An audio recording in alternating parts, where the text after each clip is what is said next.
ప్రపంచంలోనే అత్యంత ప్రాచీన శివలింగాలలో ఒకటిగా అనేక మంది చరిత్రకారులు అత్యంత పురాతన శివలింగంగా పేర్కొనే క్షేత్రంగా తిరుపతి జిల్లా గుడిమల్లం ప్రత్యేక గుర్తింపు పొందింది. సుమారు 2600 ఏళ్ల చరిత్రను తనలో దాచుకున్న ఈ ఆలయం పురావస్తు, శిల్పకళ, ఆధ్యాత్మికత, చారిత్రక విశిష్టతల సమ్మేళనంగా నిలుస్తోంది. ఎక్కడా కనిపించని ప్రత్యేక ఆకృతిలో ఉన్న శివలింగం, దాని వెనుక దాగి ఉన్న రహస్యాలు, 60 ఏళ్లకు ఒకసారి స్వర్ణముఖి నది ఆలయంలోకి ప్రవేశించి సహజ అభిషేకం చేయడం వంటి విశేషాలు ఈ క్షేత్రాన్ని మరింత ప్రత్యేకంగా నిలబెడుతున్నాయి. సాధారణంగా దేశంలోని శివాలయాల్లో కనిపించే లింగాకారానికి భిన్నంగా మానవ పురుషాంగాన్ని పోలిన సహజ పాషాణ శిలపై శివుని మూర్తిని చెక్కిన రూపంలో ఈ శివలింగం దర్శనమిస్తుంది. శివుడు ఆటవిక రూపంలో నిలబడి ఉండటం, జంధ్యం లేకపోవడం, ఒక చేతిలో పొట్టేలును మరో చేతిలో కమండలాన్ని ధరించి ఉండటం విశేషం. ఈ లక్షణాలను బట్టి నాగరిక సమాజం పూర్తిగా రూపుదిద్దుకునే ముందే ఈ శిల్పం రూపొందిందని పలువురు చిత్రకారులు అభిప్రాయపడుతున్నారు. ఎన్నో శతాబ్దాల చరిత్ర కలిగిన ఈ ఆలయం ప్రస్తుతం భారత పురావస్తు శాఖ ఆధీనంలో ఉంది. చాలా కాలం పాటు అభివృద్ధికి దూరంగా ఉన్న ఈ క్షేత్రంలో ఇటీవల మహాకుంభాభిషేకం ఘనంగా నిర్వహించారు. ఈ ప్రాచీన దేవాలయంపై మా ప్రతినిధి కిరణ్ అందిస్తున్న ప్రత్యేక కథనం చూద్దాం. తిరుపతి జిల్లాలోని అత్యంత పురాతనమైన దేవాలయాల్లో గుడిమల్లం శివాలయం ఒకటి. ఇది 2500 సంవత్సరాలకు పూర్వం ఇక్కడ శివాలయాన్ని నిర్మించట్టు కూడా కొన్ని చారిత్రక ఆధారాలు అయితే ఉన్నాయి. అయితే పూర్తి స్థాయిలో ఈ గుడిమల్లం శివాలయం యొక్క చరిత్ర ఏంటి, దీని వెనకాల ఉన్న దాగి ఉన్న రహస్యాలు ఏంటి అనేది ప్రస్తుతం మనము తెలుసుకునే ప్రయత్నం అయితే చేద్దాం. ప్రస్తుతం నేను ఏదైతే తిరుపతి జిల్లాలోని గుడిమల్లములో ఉన్న ఈ శివాలయం యొక్క విశిష్టత గురించి మనం ఏదైతే చెప్పాలనుకున్నానో ఆ శివాలయం కూడా ఇదే అని చెప్పచ్చు. ప్రస్తుతం ఈ ఆలయం యొక్క విశిష్టత గురించి, ఆలయం యొక్క చారిత్రక ఆధారాల గురించి ఇప్పుడు మనము 99 టీవీ ప్రేక్షకులకు తెలియజేసే ప్రయత్నం అయితే చేస్తున్నాను. ఇదే అతి పురాతనమైన శివాలయంగా ప్రపంచంలోనే అత్యంత మొట్టమొదటి శివాలయంగా కూడా ఈ గుడిమల్లి శివాలయంకి ఈ చరిత్ర ఆధారాలు అయితే ఉన్నాయి. ఇక్కడ మనం ఒకసారి ఏదైతే ఈ ఆర్కియాలజిస్ట్ శాఖ అధికారులు అన్ని భాషల్లో కూడా ఈ ఆలయం యొక్క చరిత్ర గురించి ఏదో రాస్తున్నారు. ఇవన్నీ ఒకసారి మనం తెలుసుకునే ప్రయత్నం చేస్తాం. దేశంలోనే మరి ఏ చోట లేని విధంగా ఇక్కడి గర్భగుడి ఎంటైర్గా ఉన్న ఎత్తైన లింగమే ఈ ఆలయ దేవాలయానికి ఒక గొప్పతనం అని కూడా ఇక్కడ పేర్కొన్నది. అంతేకాకుండా ఇది ఎగుడు దిగుడు లోతుల్లో కూడిన విశాలమైన ముఖము కలిగి ఉన్న ఒక స్తంభము వంటిది అనేది కూడా ఇక్కడ ఏదైతే ఈ ఆర్కియాలజిస్ట్ వారు ఏదైతే చెప్పినారో దాని ప్రకారం మనం చూడొచ్చు. దీనిలో ముందు భాగంలో ఒక మరుగుజ్జు అయిన యజ్ఞుని భుజంపై గంభీరంగా సేద తిరుగుతున్న శివుని చిత్రము ఉన్నది. దాని మరోపక్క మందిరంలోనే తవ్వకాల్లో చతురాస్రాకారపు కంచె వంటి ఆకారంలో వెలికి తీశాయని చెప్పేసి మనుషుల లింగాన్ని క్రీస్తు పూర్వం 2-3వ శతాబ్దంలో 2 అత్యంత పాలిష్ చేయబడిన రాతి వలయాల లోపం ఏర్పాటు చేసినారని చెప్పేసి, మరోపక్క ఈ దశలో నిర్మాతమైన కవచము ఏది దీనికి ఉనికిలో ఉన్నట్టు కనిపించదు. క్రీస్తు పూర్వం 2-3 శతాబ్దాల్లో బర్ఫూత్, సాంచి మరియు అమరావతి శిల్పాల వలె ఈ లింగాన్ని వృక్ష చైతన్య ఆధారం ప్రకారం బహిరంగంగానే పూజించి పడినట్లుగా ఇక్కడ తెలియజేస్తుంది. ఆలయం గురించి ఏదైతే భారతీయ పురాతత్వ సంరక్షణ అమరావతి మండలంను కూడా ఈ పురాణాలలో ఏదే విధంగా ఉంటుందో దాన్ని లిఖించారు. అయితే ఇక్కడ శాసనాలు ఏమి ఉన్నాయి, శాసనాలు ఏం చెబుతున్నాయి అనేది ఇప్పుడు మనం ఇక్కడ కొన్ని పురాతన శాసనాలు కూడా మనకు వెలికిపెట్టినట్టు కూడా ఈ ఆలయం నిర్మించేటప్పుడు కావచ్చు, అదేవిధంగా ఆలయం తవ్వకాల్లో బయటపడిన శాసనాలు కూడా మనము ఇక్కడ చూడొచ్చు. మొత్తం కూడా తమిళ భాషలో ఈ శాసనాలన్నీ కూడా ఇక్కడ ఉన్న దృశ్యాలు అయితే కూడా మనం చూడొచ్చు. అత్యంత పురాతనమైన శిలాశాసనాల్లో కూడా ఇక్కడ బయటపడినాయని చెప్పుకోవచ్చు. ముఖ్యంగా ఈ తమిళంలో అంటే కొన్ని ఈ ఏవైతే తమిళ భాషకు సంబంధించి ఉన్నాయో ఆ శాసనాలు ఇక్కడ పూర్తిగా బయటపడిన దృశ్యాలు కూడా మనము 99 స్క్రీన్ మీద అయితే చూడొచ్చు. ఇవన్నీ కూడా ఏదైతే మనం చెప్పుకున్నట్టు 2500 ఏళ్ళకి పూర్వము మొట్టమొదటి శివాలయంగా చెప్పుకునే ఈ శివాలయానికి సంబంధించి అత్యంత పురాతనమైన శివాలయాల్లో ఇదొకటి. మరొకటి ఏదంటే పురుష లింగాకారంలో ఉండే మొదటి లింగం కూడా ఇదే అని చెప్పుకోవచ్చు. ఎందుకంటే ఇది ప్రపంచంలోనే, నేను చెప్పేది మన జిల్లాలోనో మళ్ళీ రాష్ట్రంలోనే కాదు, ప్రపంచంలోనే మొట్టమొదటి శివలింగంగా పేరొందిన శివాలయానికి సంబంధించి ఈ శాసనాలన్నీ కూడా మనకు చెబుతున్నాయి. మరోపక్క ఇదే విధంగా శాసనాలు ఏదైతే సదాశివ కోన దగ్గర ఒక శాసనం బయటపడిన విషయం కూడా తెలిసిందే. ఆ శాసనాల్లో కూడా అదేవిధంగా ఈ గుడిమల్లం శివాలయానికి సంబంధించి ఇంతే 2500 సంవత్సరాల ఏళ్ళకి పూర్వమే ఈ ఆలయాన్ని నిర్మించినట్టు, దీనికి భూములు ఉన్నట్టు, ఈ భూములన్నీ కూడా ఆలయానికి అనుబంధంగా ఉన్నట్టు కూడా ఈ శాసనంలో అయితే బయటపడినట్టు కూడా మనకు ఆర్కియాలజిస్ట్ అధికారులు గత వారం రోజుల క్రితం చెప్పడం జరిగింది. అంత పురాతనమైన ఈ శివాలయానికి పూజా పురస్కారాలు కూడా లేకుండా ఉండింది. ఎందుకంటే గత 60 సంవత్సరాల నుంచి కూడా ఈ ఆలయానికి ఎటువంటి పూజలు కానీ ధూప దీప నైవేద్యాలు కూడా ఏమీ లేకుండా, ఎందుకంటే ఇవన్నీ కూడా ఆర్కియాలజిస్ట్ ఆధీనం ఉన్న నేపథ్యంలో వాటికి అభిషేకాలు కానీ పూజలు కానీ అంటే వాళ్ళ ఆధీనంలో ఉన్నప్పుడు దీన్ని ఎటువంటి పూజలు కావచ్చు, అదేవిధంగా మరమ్మతులు కానీ చేయకూడదు. కానీ మనం చెప్పుకున్నట్టు ఏదైతే కూటమి ప్రభుత్వం అధికారంలోకి వచ్చిన తర్వాత ఈ కూటమి ప్రభుత్వం విజ్ఞప్తి మేరకు కేంద్ర ప్రభుత్వం దిగొచ్చి ఈ ఆలయాన్ని మళ్ళీ ఏదైతే పునర్నిర్మించి అదేవిధంగా పూజా కార్యక్రమాలు చేపట్టాలని చెప్పేసి అయితే గతంలోనే కుంభాభిషేకం కూడా నిర్వహించారు. ఆ కుంభాభిషేకం అనంతరం ఈ స్వామివారి దర్శనానికి భక్తులు భారీ ఎత్తున పోటెత్తారు. అదేవిధంగా ప్రస్తుతం ఈరోజు కూడా శివుని యొక్క జన్మ నక్షత్రమైన ఆరుద్ర నక్షత్రం రోజు 60 సంవత్సరాలకు ఒకసారి మాత్రమే ఈ రోజు వస్తుంది. అటువంటి సోమవారం రోజు భారీ ఎత్తున ఇక్కడికి భక్తులందరూ కూడా పోటెత్తుతున్నారు. కొంతమంది భక్తులను కూడా మాట్లాడించే ప్రయత్నం అయితే చేద్దాము. ఎక్కడి నుంచి వస్తున్నారు, ముఖ్యంగా ఈ రోజు దర్శనం చేసుకోవడానికి కారణం ఏంటి? తిరుపతిలో నైట్ హాల్ట్ చేసి ఈ దర్శనానికి కోసం మేము వచ్చాం. అంటే ఇక్కడ గుడిమల్లలో ఇంతకుముందు మీకు ఒక ఆలయం ఉందని తెలుసా? ఇది పురాతన ఆలయం అని మీకు తెలుసా? మాకు తెలీదు. అక్కడ తిరుపతిలో మాకు చెప్పడంతో ఒకరోజు నైట్ హాల్ట్ చేసి వచ్చాం. అది ఇది చాలా శ్రీకాకుళం నుంచి కూడా అంటే రాష్ట్ర నలుమూల నుంచి కూడా భక్తులు ఇప్పుడే భారీ ఎత్తున ఈ శివాలయానికి పోటెత్తుతున్నారు. ఎందుకంటే మనం చెప్పుకున్నట్టు ధూపదీపాలు నైవేద్యాలు లేకుండా ఉన్నటువంటి ఆలయానికి మళ్ళీ ఈ పూర్ణ వైభవం వచ్చిందంటే నిజంగా అది కూటమి ప్రభుత్వం యొక్క కృషి అని చెప్పుకోవచ్చు. కొంతమంది భక్తులు ఉన్నారు, వాళ్ళని అడిగి మరిన్ని విషయాలు చెప్పుకోవచ్చు. అలా చెప్పండి అన్న, ఇది ఎంతో పురాతనమైన శివాలయము, ఈ ఆలయానికి చారిత్రాత్మక ఆధారాలు కూడా ఉన్నాయి. అటువంటి ఈ ఆలయానికి సంబంధించి మీరు దర్శనానికి వచ్చారు, ముఖ్యంగా మీకు ఎలా తెలిసిందంటారు? మాకు ముందే తెలుసండి, ఇక్కడ ఉందని గుడి తెలుసు. ఈరోజు వచ్చాము, మేము పీలేరు నుంచి వచ్చాము. మేము రాష్ట్రంలో పనిచేస్తాము. మా ఫ్రెండ్ బాబు నడిస్తాను. ఈరోజు రావడానికి కారణం ఏంటి? ఈరోజు ఆరాధన నక్షత్రము శివుని పుట్టినరోజు కారణంగా బాబు దర్శనానికి కోసం వచ్చాము. నువ్వు చెప్పండి, ఈ ఆలయానికి రావాల్సిన ముఖ్యంగా ముఖ్యమైన కారణం ఏంటి చెప్పండి? సార్ మేమంటే ఇక్కడ స్థానికులు, మేము గుడిమల్లం నుంచి మరి కాల చరిత్ర ఉంది. ఒకప్పట్లో ఏమంటే ఇది గుడి పల్లంగా ఉండేది, ఇది గుడి మల్లంగా రాను కాలక్రమే మల్లంగా మారింది. అదేవిధంగా ఈరోజు అంటే ప్రత్యేకమంటే సోమవారం అంటే శివుని యొక్క పుట్టినరోజు కాబట్టి అది ఆరుద్ర నక్షత్రం కాబట్టి ఇప్పుడు ఎక్కడి నుంచో ఇక్కడికి వస్తున్నారు. అదే కాకుండా ఈ గుడి నుంచి విశేషత గురించి దేశ నలుమూలల నుంచి ఇక్కడ మన చైర్మన్ గారు పబ్లిసిటీ చేసిన దానివల్ల అందరికి తెలిసింది. అంటే ఇది అతి పురాతన ఆలయం అంటున్నారు, ఎందుకంటే శివరాత్రి రోజు కూడా ఇప్పుడు కానీ ఇక్కడ పూజలు జరిగించేది కాదు, ఇప్పుడు పూజలు నిర్వహిస్తున్నారు. ప్రతి ఒక్క పర్వదినానికి శివుని యొక్క పర్వదినం ఏదో రోజున అధిక సంఖ్యలో భక్తులు వస్తున్నారు. దానికి ప్రధాన కారణం ఏంటి? అదే ఈరోజు సోమవారం కాబట్టి ఆరుద్ర నక్షత్రం శివుడు పుట్టినరోజు కాబట్టి ఇది కాబట్టి పబ్లిసిటీ అంటే క్రీస్తుపూర్వం 2000 సంవత్సరాల క్రితం వస్తారు కాబట్టి అందువల్ల ఈ రోజు గుర్తి ప్రత్యేకంగా గుడికి వస్తారు. మీరు చెప్పండి అన్న, ఏంది ఈరోజు అతి పురాతనమైన రోజుగా, అతి ముఖ్యమైన రోజుగా, శివునికి ఇష్టమైన రోజుగా చెప్తున్నారు. అందుకే భక్తులు ఈ విధంగా ఈ పరశురామ ఆలయానికి సంబంధించి భక్తులు పోటెత్తుతున్నారు. ఏమన్నా ఈరోజు 25 సంవత్సరాలకు ఒకసారి వచ్చేటువంటి చతుర్దశి ప్లస్ ఆరుద్ర నక్షత్రం ప్లస్ సోమవారం చాలా పవిత్రమైన రోజు కాబట్టి భక్తులు అధిక సంఖ్యలో రావడం జరుగుతూ ఉంది. ఇలాంటి రోజు మళ్ళీ 25 సంవత్సరాల తర్వాతనే వస్తుందని చెప్పి శాస్త్రాలు చెప్తున్నాయి. కాబట్టి భక్తులు ఈ సోషల్ మీడియా పరంగా తెలుసుకొని అధిక సంఖ్యలో రావడం జరుగుతుంది. అంటే మీరు ఎక్కడి నుంచి వచ్చారన్న? మేము తిరుపతి నుంచి వచ్చాము. ఈ ఆలయ యొక్క చరిత్ర ఏమన్నా మీకు ఐడియా ఉందా? ఆలయ చరిత్ర నాకంటే కూడా పెద్దలకు కొంచెం తెలిసిన వాళ్ళని అడగడం చాలా మంచిది. నాకు తెలిసిన చరిత్ర అయితే అది.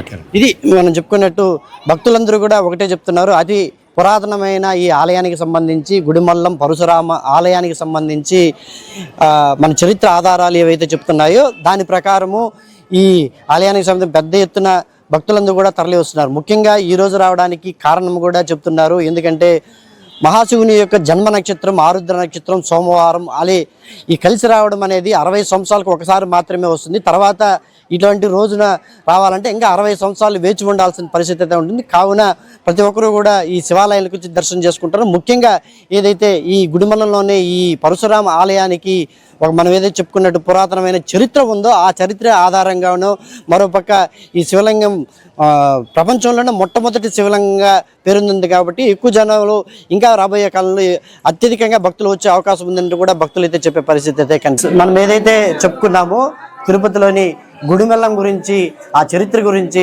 ఒకసారి మనతో మాట్లాడడానికి ఈ గుడిమల్లం ఆలయం యొక్క చైర్మన్ గారు మనతో పాటు ఉన్నారు. సార్ని అడిగి మరిన్ని విషయాలు తెలుసుకున్నాం. సార్ చెప్పండి సార్, ఈ గుడిమల్లం ఆలయానికి సంబంధించి వివరాలు ఏంటి, పూర్తి చరిత్ర ఏంటి? ఎందుకంటే గతంలో ఎప్పుడు కూడా ఇక్కడ ధూపదీప నైవేద్యాలు ఉండేటివి కాదు. ఇప్పుడు గత కొద్ది రోజుల నుంచి కూడా భక్తులు క్రమేణా భక్తుల సంఖ్య పెరుగుతుంది, మరోపక్క పూజా పురస్కారాలు కూడా జరుగుతున్నాయి. ఏం సార్ అది ముఖ్యంగా మొదటి నుంచి చెప్పండి సార్. ఇది భారతదేశంలోనే మొదటి శివాలయం శ్రీ పరశురామేశ్వర స్వామి దేవస్థానం. నేను ఈ టెంపుల్ చైర్మన్ బత్తల గిరినాయుడు గారు. ముఖ్యంగా ఈ పురాతన శివాలయం భారతదేశంలోని మొదటి శివాలయం ఆర్కియలాజికల్, మనం చెప్పింది కాదు, ఇది ఆర్కియలాజికల్ సర్వే ఆఫ్ ఇండియా వాళ్ళ రీసెర్చ్ ప్రకారం ఇక్కడ 1958లో తవ్వకాలు జరపడం జరిగింది. ఆ తవ్వకాలలో బయటపడిన ఆధారాలను బట్టి ఇది 2600 సంవత్సరాల క్రితం ఉంటుందని వాళ్ళు కూడా తెలియజేయడం జరిగింది. దాన్ని బట్టి మనమంతా కూడా మనం ప్రజలకు తెలియజేస్తున్నాం. ముఖ్యంగా బ్రహ్మ విష్ణు మహేశ్వరులు ఈ శివాలయంలో ఉండడం చాలా విశిష్టత. అందులోనూ శివుడు మానవ పురుషలింగాకారంలో ఉంటాడు, బ్రహ్మ యక్ష రూపంలో ఉంటాడు, విష్ణు పరశురామ అవతారంలో ఉంటారు. వీళ్ళు ముగ్గురు ఈ శివాలయం నందు అందరూ ఐక్యమై ఒకే స్వయముగా ఉద్భవించున్నారు. ఇప్పుడు ముఖ్యంగా ఈ శివాలయం ముందులో ఆర్కియలాజికల్ సర్వే ఇండియా మనల్ని ఇక్కడ పూజలు కూడా వాళ్ళు పర్మిషన్ లేవు. ఎందుకంటే వాళ్ళు ఇలాంటి చెక్కు చెదరకుండా మన పూర్వీకులు కూడా ఇట్టే ఉండి వాళ్ళు చూడాలనే ఉద్దేశంతో వాళ్ళు ఇక్కడ పూజలు కానీ ఏమి చేయలేదు. ఒక 20 సంవత్సరాల నుంచి ఇక్కడ రాస్ అనే వాలంటరీ ఆర్గనైజేషన్ ఒక పెద్ద మునరత్నం నాయుడు గారు అని ఒక ఆయన ఉన్నారు. ఆయన రాష్ట్రపతి వాళ్ళతో పరిచయాలున్న వ్యక్తి. ఆయన క్రీస్తు శేషులు, ఇప్పుడు ఆయన మన మధ్యలో లేరు. ఆయన కృషి ఎంతో ఈ ఆలయంకి, ఆయన దగ్గరుండి ప్రతి విషయంలోనూ సెంట్రల్ గవర్నమెంట్తో పోరాడి ఈ యొక్క పరశురామేశ్వర స్వామి దేవస్థానానికి పూజలు కైంకర్యాలు జరిగే విధంగా పర్మిషన్లు తీసుకురావడం జరిగింది. అప్పటి నుంచి పూజా కార్యక్రమాలు జరుగుతున్నాయి. ఇటీవలనే మేము కూడా ఈ యొక్క కూటమి ప్రభుత్వం వచ్చిన తర్వాత నేను చైర్మన్గా రావడం, దీనికి ఎన్నో తరాల నుంచి కుంభాభిషేకం ఎవరికి తెలియదు. మా పెద్దలు కూడా 90 సంవత్సరాల వ్యక్తులు కూడా ఉన్నారు. వాళ్ళ పేరెంట్స్ కూడా చెప్పేవాళ్ళంట కుంభాభిషేకం లేదని, ఈ గుడి కుంభాభిషేకం చేయాలని తలంచుతో మా ఎమ్మెల్యే సుధీర్ రెడ్డి గారి ఆదేశాల మేరకు మేము గత 2 నెలల ముందు ఎంతో అత్యంత వైభవంగా కుంభాభిషేకం జరిగింది. దానికి కూడా కంచి నుంచి స్వాములు, వివిధ మఠాల నుంచి అందరూ స్వాములు వచ్చి ఇక్కడ కుంభాభిషేకం దిగ్విజయంగా చేశాం. దానికి ఆ కుంభాభిషేకం జరిగిన తర్వాత భక్తులు కూడా అధిక సంఖ్యలో పాల్గొనడం జరిగింది. భక్తులు కూడా అందులో అదేవిధంగా ఈరోజు స్వామివారికి భక్తులు విపరీతంగా ఎందుకు వచ్చారంటే, స్వామివారి జన్మ నక్షత్రం అన్నటువంటి ఈరోజు ఆయన జన్మ నక్షత్రం, అందులోనూ సోమవారం రావడం కూడా అదొక విశేషం కాబట్టి భక్తులు అధిక సంఖ్యలో పాల్గొన్నారు. వారికి కూడా ఎలాంటి ఇబ్బందులు లేకుండా సౌకర్యాలు కల్పించడం జరిగింది. కాబట్టి ఇంకొక విషయం కూడా మీ మీడియా ద్వారా తెలియజేస్తున్నాం.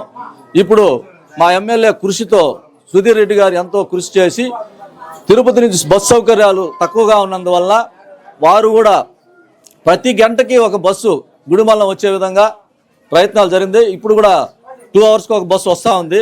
తొందరలో ఇంకొక 2-3 రోజుల్లోనే ప్రతి 1 అవర్కి ఒక బస్సు వస్తుంది. కాబట్టి భక్తులకు తెలియజేస్తున్నాం, ఆర్టీసీ బస్టాండ్ నుంచి ప్రతి భక్తులు బస్సు సౌకర్యం ఉంది కాబట్టి ఈ యొక్క స్వామివారిని దర్శించుకోవాలని కోరుకుంటూ సెలవు తీసుకుంటున్నాం. మొత్తం తిరుపతి నుంచి ఎన్ని కిలోమీటర్లు ఉంటుందన్న ఇక్కడికి మామూలుగా?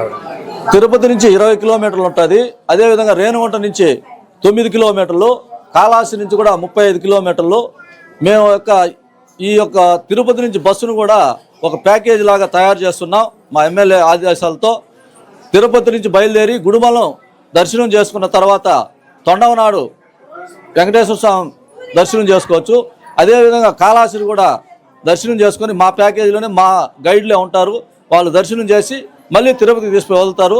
116 రూపాయలతో, అతి తక్కువ ధరతో 116 రూపాయలతోనే భక్తులని ఈ 3 క్షేత్రాలు దర్శనం చేయించి తిరుపతిలో తీసుకొచ్చి వెళ్తున్నారు. కాబట్టి భక్తులు కూడా ఈ యొక్క అవకాశాన్ని సద్వినియోగం చేసుకోవాలని కోరుకుంటున్నాం మీ ద్వారా.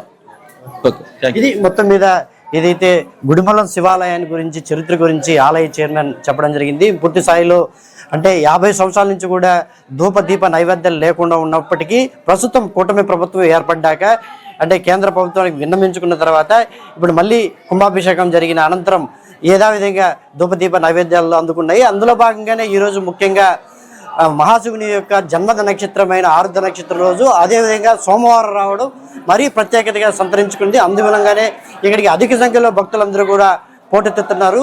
అంటే ఈ ఒక గుడిమల్లమే కాకుండా శైవ క్షేత్రాలన్నీ కూడా శివ భక్తులతో కిటకట్లాడుతున్నాయని చెప్పుకోవచ్చు. మనం ఆలయ చైర్మన్ చెప్పినట్టు ఈ ఆలయానికి ఎంత చరిత్ర ఉందో అదేవిధంగా రాబోయే కాలంలో ఇంకా ఎక్కువ సంఖ్యలో భక్తులు వచ్చినా కానీ వాళ్ళందరికీ బస్సు సౌకర్యం కావచ్చు, ఇక్కడున్న ఏర్పాట్లు కానీ అన్నిటికీ చేయడానికి కాళహస్త్రి ఎమ్మెల్యే బుజ్జల సుధిరెడ్డి కావచ్చు, ఆలయ కమిటీ కావచ్చు సిద్ధంగా ఉన్నారని కూడా ఇక్కడ వీళ్ళు చెప్పే పరిస్థితి అయితే కనిపిస్తా ఉంది. ఈ గుడిమల్లం యొక్క స్థల పురాణం గురించి, ఈ ఆలయ యొక్క చరిత్ర గురించి ఆలయ ప్రధాన అర్చకులు వంశీకృష్ణ శర్మ గారు మనతో పాటు ఉన్నారు. స్వామిని అడిగి మరిన్ని విషయాలు. స్వామి చెప్పండి స్వామి, ఈ గుడిమల్లం ఆలయం యొక్క విశిష్టత ఏంటి, ఆలయ యొక్క చరిత్ర ఏమిటి, దీని వెనకాల చాలా పురాతనమైన చరిత్ర కూడా ఉన్నట్టుంది, ఏం స్వామి అసలు? శ్రీ గురుభ్యో నమః.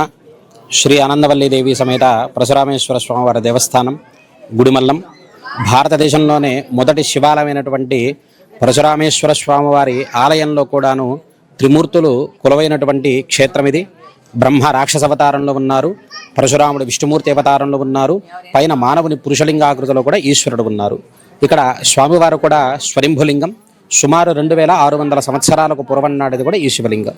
దేవాలయాన్ని కూడా చోళరాజులు పల్లవరాజులు ఆ కాలంలో కూడా నిర్మితమైనటువంటి ఆలయం ఇది. ఈ ఆలయం ఆకారం కూడాను గజపృష్ఠాకారము. గజము అంటే ఏనుగు, పృష్ఠము అంటే వీపు భాగం. ఏనుగు కూర్చుంటే వెనకాల భాగం ఏ ఆకారంలో అయితే ఉంటుందో గర్భాలయ గోపురం కూడా ఆకారంలో ఒక విశేషం అన్నమాట. ఇక్కడ స్వామివారు కూడాను సుమారు 2600 సంవత్సరాలకు పూర్వం నాటిది కూడా ఈ శివలింగం కూడా. మొట్టమొదటిగా కూడా స్వామివారు పురుషలింగాకృతిలో ఉన్న ఈశ్వరుడు కూడా ఇక్కడ స్వయంభులింగం. సుమారు పరశురాముడు తన తల్లిని చంపిన తర్వాత శ్రీహత్య మాతృహత్య పాప విమోచనం కొరకు తండ్రి అయిన జమదగ్ని మహర్షి చెప్తాడు, అరణ్యంలో పురుషలింగాకృతిలో ఈశ్వరుడు ఉన్నారు, వెళ్ళి స్వామివారికి నిత్యం 15 సంవత్సరాలు అర్చన అభిషేకం చేస్తే స్వామి ప్రత్యక్షం అవుతాడు, నీకు పాప విమోచనం కలుగుతుంది అని చెప్పి జమదగ్ని మహర్షి పరశురాముడి చెప్పగా పరశురాముడు రోజు స్వర్ణముఖి నదిలో స్నానం చేసి వచ్చి స్వామికి అర్చన అభిషేక విధి నిర్వహించేవారు. దీనికి తూర్పు భాగంలో చిత్రాల కొలను కోనేరు ఉంది. ఆ కోనేరు కూడా ఇప్పటికే ఉంది. ఆ కోనేరులో కూడా తామర పుష్పం పూసేది. దాంతో అర్చన చేసేవాడు పరశురాముడు రోజు స్వామివారికి. దాన్ని కాపలాగా కూడా ఒక రాక్షసుని కూడా నియమిస్తాడనమాట. ఆ రాక్షసుడు కూడా పూర్వజన్మలో బ్రహ్మ. శాపగ్రస్తుడైనందువల్ల రాక్షసుడిగా అవతరిస్తాడు. ఒకరోజు రావడం పరశురాముడు ఆలస్యమయ్యేసరికి రాక్షసుడే స్వామికి అర్చన అభిషేక దేవత నిర్వహిస్తాడు. పరశురాముడి కోపం వచ్చి నేను చేయాల్సిన విధులను చేస్తావా అని చెప్పి 14 సంవత్సరాల యుద్ధం చేస్తాడు ఆ రాక్షసుడితో. ఆ యుద్ధం ముష్టిఘాతాలకు కానీ గుడి మొత్తం కూడా పల్లమైపోతుందన్నమాట. అందువల్ల భూమట్టానికి కూడా ఒక 6 అడుగుల లోతులో కూడాను గర్భాలయం కానీ అంతరాలయం కానీ ఉండడం ఒక విశేషం అన్నమాట. ఇక్కడ ఆ రాక్షసుని ఎలాగన్నా చంపాలన్న ఉద్దేశంతో రాక్షసుడి భుజాన మీద కూడా పరశురాముడు నిలబడతాడు. ఆ బరువు మేలేక రాక్షసు శివుడిని ప్రార్థించగా శివుడు ప్రత్యక్షమయ్యి పరశురాముని శాంతింపజేసి ఇద్దరిని తనలో ఐక్యం చేసుకుంటాడు. అందువల్ల కూడా కింద బ్రహ్మ రాక్షస అవతారంలో యక్ష బ్రహ్మ, మధ్యలో విష్ణుమూర్తి అవతారం పరశురాముడు, పైన మానవుని పురుషలింగాకృతులు ఈశ్వరుడు కొలువై ఉన్నారన్నమాట. నామధేయం కూడా పరశురాముడు ఈశ్వరుడు కలిసి ఉన్నారు కనుక పరశురామేశ్వరుడు అని స్వామివారి నామధేయం. ఇక్కడ ఒక విశేషం ఏంటంటే ప్రతి 60 సంవత్సరాలకు ఒకసారి దక్షిణ కాశీగా పిలువబడే కాళహస్తి స్వర్ణముఖి నది కూడా భూగర్భ మార్గం గుండా వచ్చి స్వామివారికి కూడా అభిషేకం జరగడం ఒక విశేషం. ఆ వచ్చే మార్గం కూడా ఇక్కడ మనకు తెలుస్తూ ఉండడం కూడా ఒక విశేషం అన్నమాట. అలా చివరిసారిగా 2005 డిసెంబర్లో ఆ విధంగా అభిషేకం జరిగింది. ఇంకా 2065వ సంవత్సరంలో కూడా వస్తుంది అన్నమాట. అలాగే సంవత్సరంలో ఒకరోజు సూర్యకిరణాలు స్వామివారి పాదాలు తాగడం ఇంకొక విశేషం. ఇక్కడ ఉత్తరాది నుంచి దక్షిణాయనం మారినప్పుడు జూలై మాసంలో కూడా 15వ తారీఖు నుంచి 21వ తారీఖు మధ్యలో ఒక రోజులో సూర్యకిరణాలు స్వామివారి పాదాల తాకడం విశేషంగా ఉంది. ఈ ఆలయాన్ని కూడా చోళరాజులు పల్లవరాజులు కట్టించారు కనుక వాళ్ళ ప్రతీకగా కూడా మనం చూస్తున్నటువంటి ద్వారం కూడా దక్షిణ ద్వారం అన్నమాట. చోళరాజులకు నిర్మితమైనటువంటి ఆలయం కాబట్టి వాళ్ళ ప్రతీకగా కూడా దక్షిణ ద్వారాన్ని ఏర్పాటు చేయడం కూడా జరిగింది. ఇక్కడ ఒక విశేషం ఏంటంటే స్వామివారి శివలింగం ఏ ఆకృతిలో ఉందో ఈ దేవాలయం కూడా ఉండడం ఒక విశేషం అన్నమాట. ఇక్కడ అన్ని విశేష విశేషాలతో కూడుకున్నటువంటి ఇంత మహిమాన్వితమైన ఆలయంలో కూడాను స్వామివారు పురుషలింగాకృతిలో ఉన్నారు కనుక సంతానం లేని వాళ్ళకి వివాహం ఆలస్యమవుతున్న వాళ్ళుగా ప్రత్యేకించి చెప్పబడినటువంటి క్షేత్రం ఇది పరశురామేశ్వర స్వామి ఆలయం.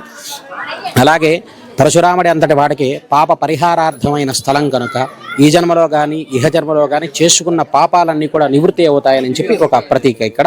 కావున భక్తాదులందరూ కూడా ఈ శ్రీ ఆనందవల్లీ దేవి సమేత పరశురామేశ్వర స్వామివారి దేవాలయానికి విచ్చేసి స్వామి అమ్మవారు కృపకు పాత్రలు కాగలని కోరుచున్నాం. ఓం నమః శివాయ. ఒకటి స్వామి, అంటే దేశంలోనే కాదు, ఆసియా ఖండంలో కాదు, ప్రపంచంలోనే మొట్టమొదటి శివలింగం అనేది ఈ గుడిమల్లంలో ఉన్న శివలింగం అనేసి. అంటే దానికి భారతదేశంలో మొత్తాన్ని ప్రపంచంలో ఎక్కడ కానీ ఈ లింగాకృతిలో ఉండేది మొట్టమొదటి శివలింగం పరశురాముడి ఇక్కడ నిర్మించినట్టు కూడా మనకు చరిత్ర ఆధారాలు చెప్తున్నాయి. మొత్తం మీద ఈ లింగం ఆ విధంగా ఆకృతిగా ఉండడానికి కారణం ఇప్పుడున్న లింగాలకి ఆకృతిగా ఉండడానికి తేడా ఏం సార్? అంటే కాలక్రమేణా అదేమన్నా ఆ లింగాకారంలో ఉండేది ఈ విధంగా అయినా ఏంటి సార్? లేదండి, సృష్టి స్థితి లయకారకులు ముగ్గురు కూడా ఉండడం ఇక్కడ విశేషం.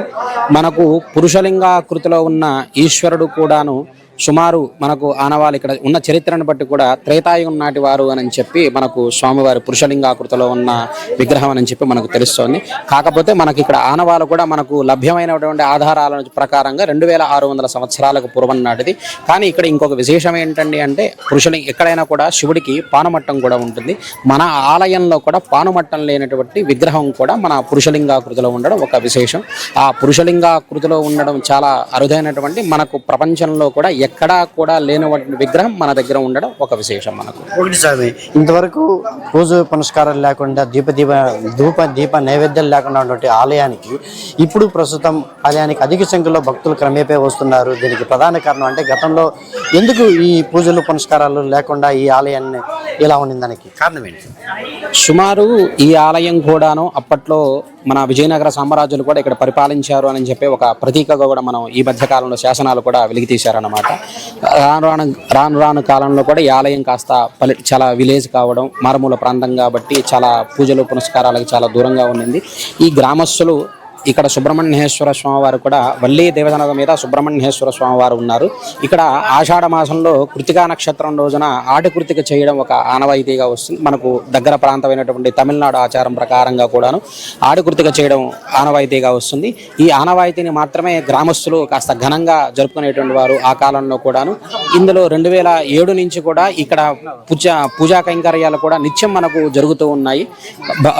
భక్తులు కూడాను ఈ మధ్య కాలంలో ఈ ప్రచార మాధ్యమాలలో కానీ ఈ వాటిల్లో అన్నింటిలో కూడా చూసి ఇలా మీడియా వాళ్ళ ప్రచారంతో కానీ భక్తులు కూడా అందరూ వచ్చి స్వామివారి దర్శనం చేసుకోవడం చాలా అద్భుతం అండి.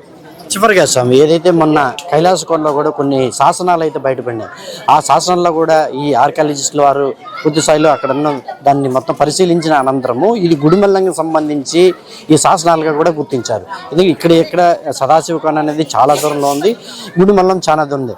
అక్కడ ఒక శాసనం దొరకడం, దాని వెనకాల ఏముంటుంది అనుకుంటారు చరిత్ర? మనం ఇందాక అనుకున్నట్టే ఈ ఆలయాన్ని విజయనగర రాజులు కూడా పరిపాలించే అన్నదానికి కూడా ఒక ఆనవాయితో కూడా మనకు ఒక ఆనవాలు కూడాను సదాశివ కోనలో లభ్యమైనటువంటి ఆధారం కూడాను మనకు దగ్గరగా ఉన్నటువంటి ఒక 22 కిలోమీటర్ల దూరంలో మాత్రమే ఉన్నటువంటి కోన సదాశివ కోన. ఈ ఆలయానికి సంబంధించి అంటే ఈ ఆలయం మీద ఉండే భూములకి ఇక్కడ వచ్చే ఆదాయ వ్యవహారాలను కూడా ఆ సదాశివ కోనలో చూసుకోవాలని చెప్పి దానికి అక్కడ రాసి ఉన్నారు. కాబట్టి అంటే ఆ కాలంలో మనం అనుకున్నటువంటి ఆ విజయనగర సామ్రాజ్యంలో ఈ దేవాలయం కూడా చాలా ఒక మహిమాన్వితమైన వెలిగింది. దీనికి కావాల్సిన భూములు మాన్యాలు కూడా ఆ కాలంలో దట్టిగా ఉండేవి. ఈ కాలక్రమేణా రాను అవి చెందింది అని చెప్పి మనం అనుకోవచ్చు. ప్రస్తుతం ఈ కుంభాభిషేకం అయిన తర్వాత ఈ పూజా పురస్కారాలు భక్తులు రావడం అనేది జరుగుతుంది అనేసి అంటారు. ఇంకా కాలక్రమేణా ఇంకా భక్తులు ఎక్కువ వచ్చే అవకాశం ఉంటుంది? అలా కాదండి. మనకు ఈ ఆలయానికి కుంభాభిషేకం జరిగింది ఎన్నో వందల సంవత్సరాల క్రితం జరిగిందో మనకు చరిత్ర కూడా ఎక్కడా లేదు. కానీ అంత మహత్కార్యాన్ని కూడా ఈ గత ఏప్రిల్ 23వ తారీఖున కూడా కుంభాభిషేకం కూడా జరిగింది. కుంభాభిషేకం మునుపు భక్తులు వస్తున్నారు. ఈ మధ్య కుంభాభిషేకం అయిన తర్వాత ఈ కాస్త అందరికీ తెలియడం వల్ల కూడా భక్తులు కూడా అధిక సంఖ్యలో వస్తున్నారు. మనకు ఒక ఆంధ్రప్రదేశ్లో నుంచే కాకుండా పక్క రాష్ట్రాలు తెలంగాణ, బెంగళూరు కానీ, కర్ణాటక కానీ, సుదూర ప్రాంతాల వాళ్ళు, మహారాష్ట్ర వాళ్ళు కానీ చాలా ప్రాంతాల నుంచి కూడా భక్తులు వచ్చి స్వామివారి నమ్మకం మీద వచ్చిన వాళ్ళు స్వామివారికి మనసావాచకరమ నమస్కారం చేసుకొని వాళ్ళ మనస్సులోని సంకల్పం సిద్ధించిన తర్వాత వాళ్ళు ఇంకొకరికి చెప్పడం అలా అనేది ప్రాచుర్యంలోకి ఈ మధ్యకాలంలో బాగా వచ్చింది.